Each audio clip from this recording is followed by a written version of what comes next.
Here, bringing with you another movie review, number 2 of 4 this week. And as the rain and winds kind of hit this section of Virginia, taking in another step by camping out at the movies. Alright, tonight we're talking about The Predator, the new super action science fiction movie based on a series with so many quotable moments, the campiness of Arnold Schwarzenegger to build on it, to build up from, and hopefully there'll be ridiculous fun that this movie series is very big on. So, as always, this is Robbie K coming at you with another movie review, hoping to give you guys some much needed info that you might be looking for. Let's get started. Phase 1 for all of you newcomers is the kind of short, dirty, and quick review of the movie. And then if you like to stick around, number 2 kind of looks at it a little more in depth for those who kind of want a little more detail on the film. So, in regards to The Predator, it's still the same souped-up sci-fi ridiculous craziness that we fell in love with long ago. Maybe doesn't have the same type of atmosphere that the first one ever did, primarily in terms of the horror science fiction, but definitely gives you that science fiction action feel that you are probably looking for in the modern age, ever since kind of Alien vs. Predator turned it into a little faster-paced action.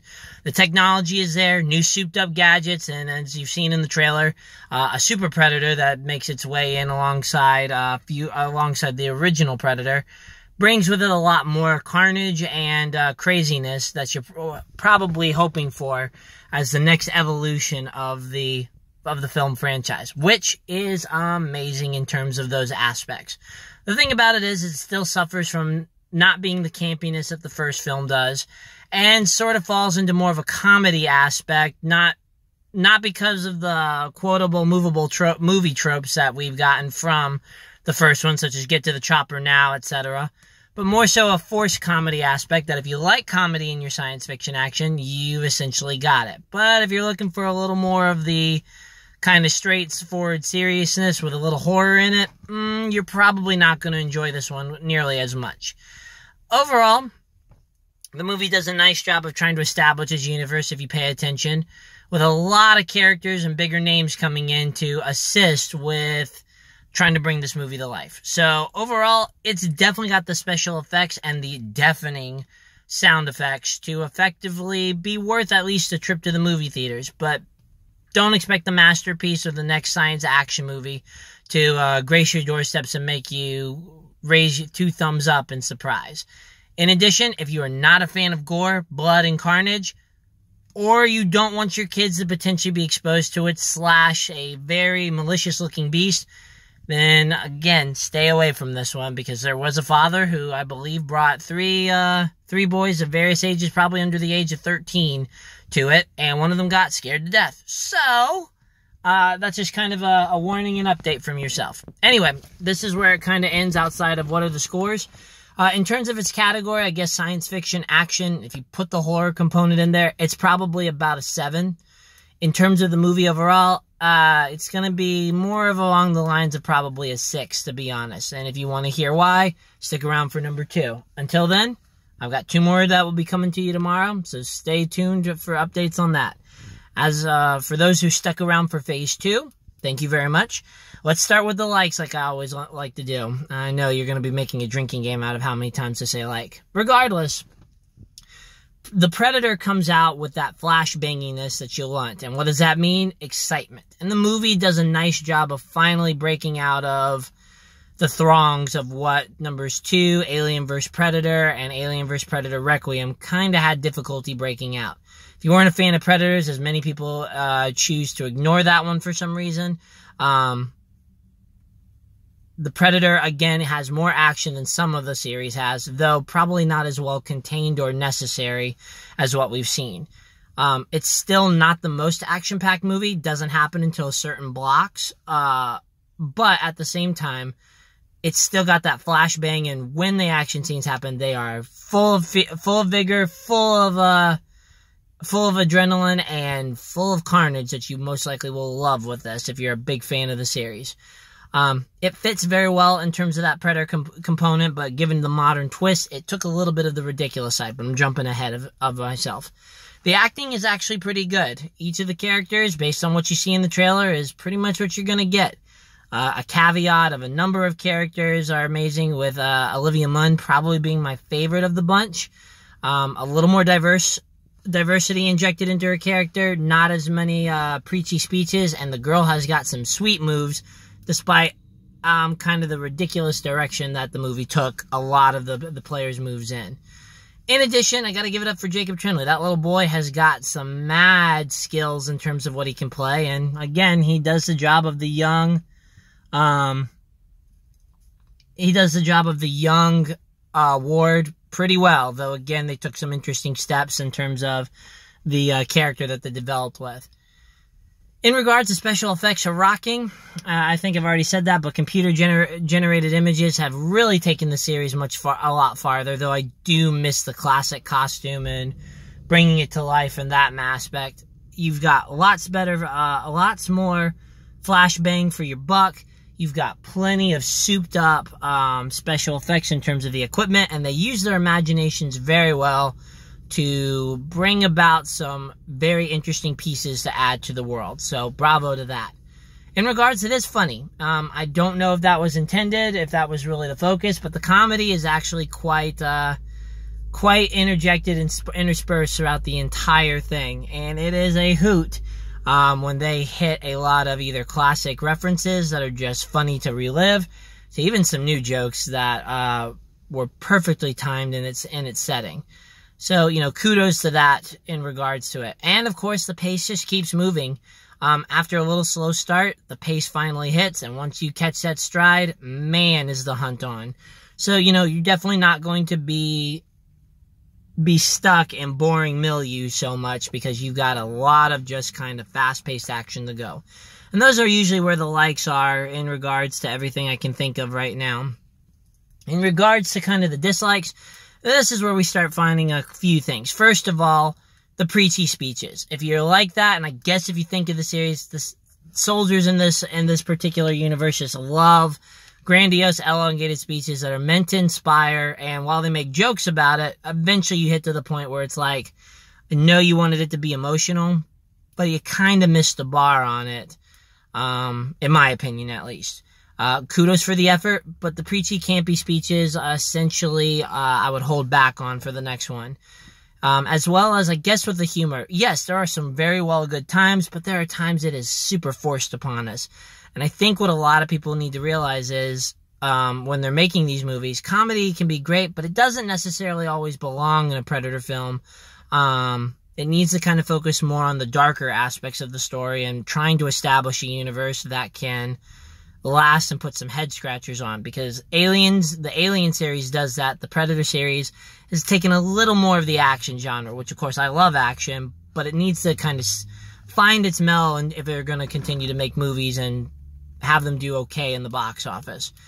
Regardless, when it comes to kind of the comedy aspect, if you like forced comedy and just want a bunch of lines jammed in, you've got your movie. Otherwise, get ready for probably a little bit of dilution of the coolness of the series just based on the comedy craziness that comes with it. Now, in regards to other things, I can say that, again, I am an action junkie, and I did want a little more involvement than kind of these pick-up-and-run battles. You find a lot of small skirmishes in this thing that don't really play out, I think, as well as they wanted to, and just kind of shows a little more of technology and carnage than actual necessity. I think they did a decent job of kind of bridging to show why these scenes are pertinent and the clues of the hunt. It just didn't work for me in terms of we needed to see small, one-sided battles as much as we did. I guess something else to kind of bring on, too, is that another plot device is that the plot's kind of a mix in terms of if I like it or dislike it, but it's just a kind of a lacking direction plot in terms of trying to establish a series, but not letting the movie stand on its own at times. Character development outside of a few people are actually pretty benign, and it is with that these characters I guess you could have really kind of taken the focus to, just got none. And I'm not saying for all the squad. I get it. When it comes to kind of the Predator movie, let's think about the first one, your backstories are very limited because you're not there for a story, you're there for the hunt. Totally understand, recognize it. But this movie took a different feel because they tried to incorporate every kind of personality like the Predators did and give them longer time on the screen. So in that regards, and trying to develop everybody, I guess the hint and pot shots are inconsistent, which makes it, a little bit disappointing in terms of trying to grip on the characters. And when it gets to the finish, I guess I like some of the finishes that happen, but at the same time, it felt a little rushed when it got to there. And kind of a very big clean sweep. I get it. I know what the Predator series is like. I was just hoping for a little bit of a change. Again, given the fact they were trying to give these guys a little more oomph behind them than what they actually were in some of the other films. Regardless, when it comes to the fact of some characters I didn't like, Sterling K. Brown, who's one of my up-and-coming, very successful actors, I kind of felt they didn't really utilize him very well. And more so that I really was hoping to see him have a little more focus on him, I guess, if you're going to include such a high-profile actor. They didn't really do much with his character for me to actually warrant liking him. And I get it, if you haven't guessed yet from the trailer. He is one of the bad guys, and you're not supposed to like the bad guys. I just don't think I like the direction they took this bad guy character because it was more obnoxious than anything else. And if that's what the director wanted, he nailed it. That's not the kind of villain I liked. I preferred the aliens. And I guess that brings me to my final one. I mean, in terms of special effects. Much like my voice right now, I'm very loud, and this movie was very loud. And that was very deafening. But that's not the main dislike. I just had to remember that before I forgot. The main dislike comes from the fact of the integration of two Predators. They hinted at a lot of this in the trailer. And, I'm not saying it was the worst use of it, but it also didn't quite live up to the expectations that I think they were establishing. Maybe that was to throw you off for what they were going to do, but I can't say it worked for me and needed to either. I would have probably taken a few rewrites myself. I do like the story involvement with it in terms of what its integration was meant for. But at the same time, I can't necessarily say that the direction that they just brought everything in was what fans wanted, given, again, like kind of the aimless direction that this movie seemed to have. I'm not saying that it was, super directionless. It's just it was trying to find so many its feet on so many grounds. It kind of became a chaotic milieu instead. So I'm kind of rambling on now, but let me kind of finish up. Again, the Predator is back in a special effects, very big popcorn munching film that's going to bring in those who want the carnage, the series, and just the thrill of the hunt. And that's what this movie accomplished with a comedic twist, some good acting to kind of bring it out for this type of movie, and special effects to rock the theaters. So awesome components of that.